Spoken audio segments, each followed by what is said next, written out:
Discovery Health Channel.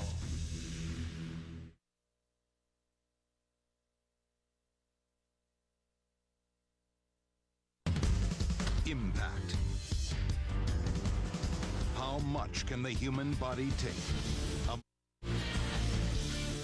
A Little League player takes a ball to the head, shattering his skull. In an instant, your life can be shattered. Without warning, your body broken, your future left hanging by a thread. Only the heroism of total strangers, cutting-edge technology, and the practice of bold medicine stand between life and death. These are stories of survival, about real people pushed past their limits, lives forever changed by a moment of impact.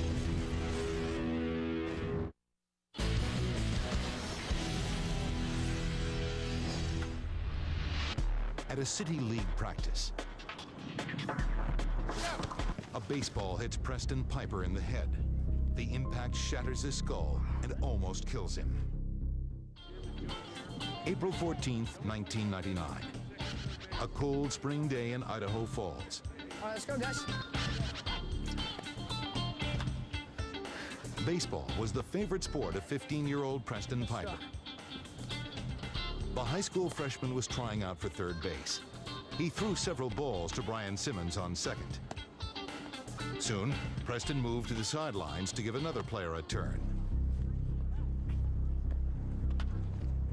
So what's up, man? You ready for the game tomorrow? Brian reared back and threw to the new third baseman. Once I threw the ball, I knew I threw it really hard. Preston really wasn't looking. He was kind of looking off to the side. The third baseman, he went to catch it, and he missed it. Look out! The ball smacked into Preston's left temple. When it hit him, you could hear it kind of thud. He immediately grabbed his head and started to crouch over.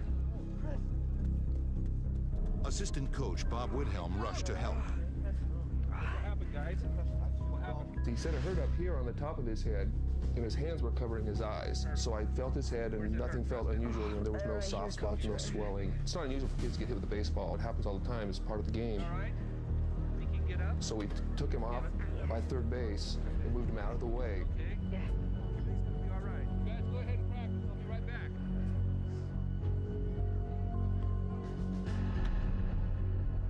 We went back and I was doing my drills and I kept watching him out of the corner of my eye and he kept on holding his head. I thought, man, he must be really hurting. So I go over there and I asked him, Preston, you all right? And he kind of replied, yeah, I think I'm okay. And so I go back and we keep practicing. 20 minutes later, Preston still wasn't back on the field.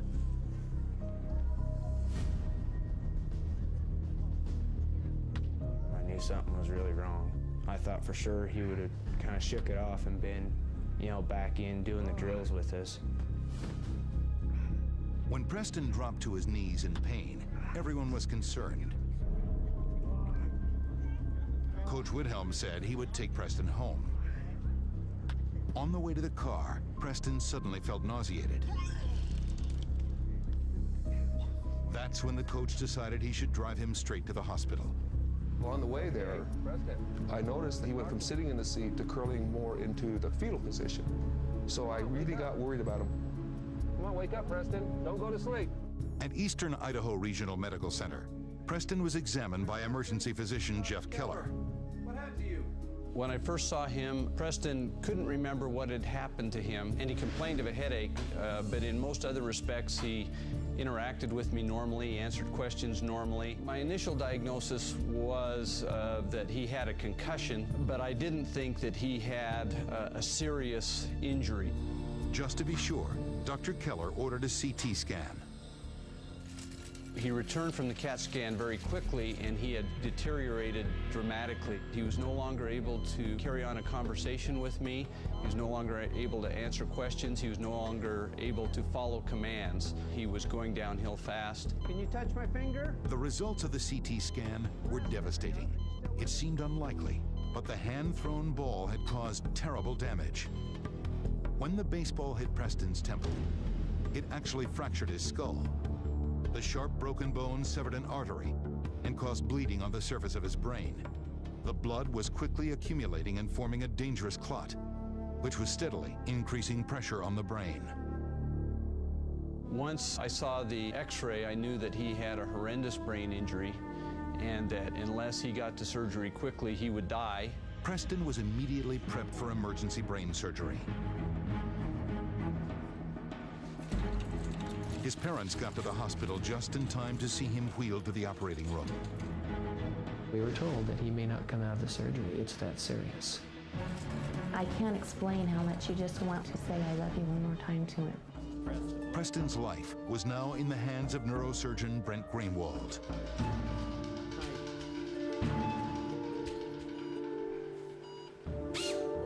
Gate while I'm doing this. I drilled 2 holes in the bone. Once I opened the bone, the blood was immediately apparent. Suction, irrigate while I'm suction. Dr. Greenwald removed the clot as quickly and carefully as possible. It was just in time. Within a matter of minutes, Preston would have died. Dr. Greenwald cauterized the severed artery and began to repair the fractured skull.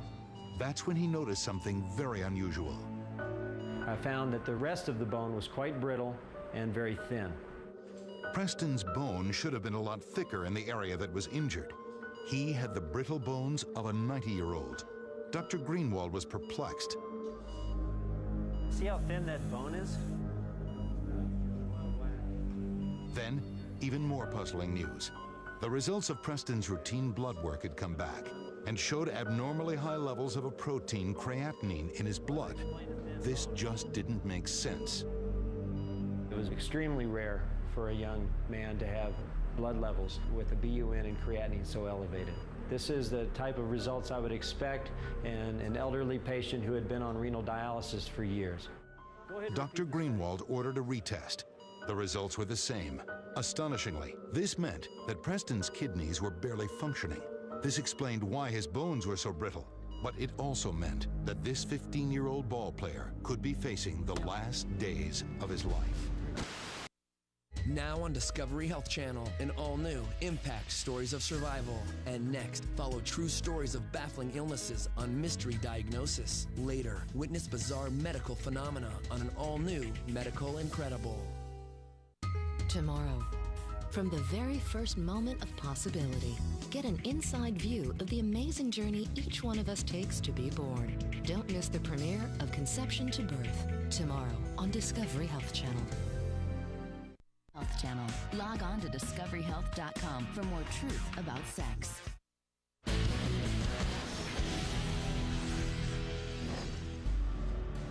At a baseball practice, a ball hit Preston Piper in the head. At first, the injury seemed minor, but CAT scans showed his skull had shattered. Surgeons were baffled by the unnaturally thin bone of his skull. The mystery deepened when blood tests revealed that his kidneys were barely functioning. The results of the lab were quite alarming.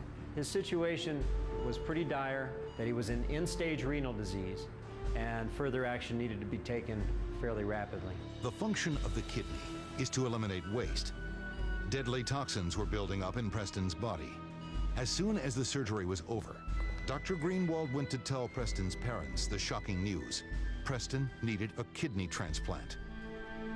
After they came back to tell us that the surgery was successful, they told us that there was another concern. They were wondering if we were aware if he was in end-stage renal failure.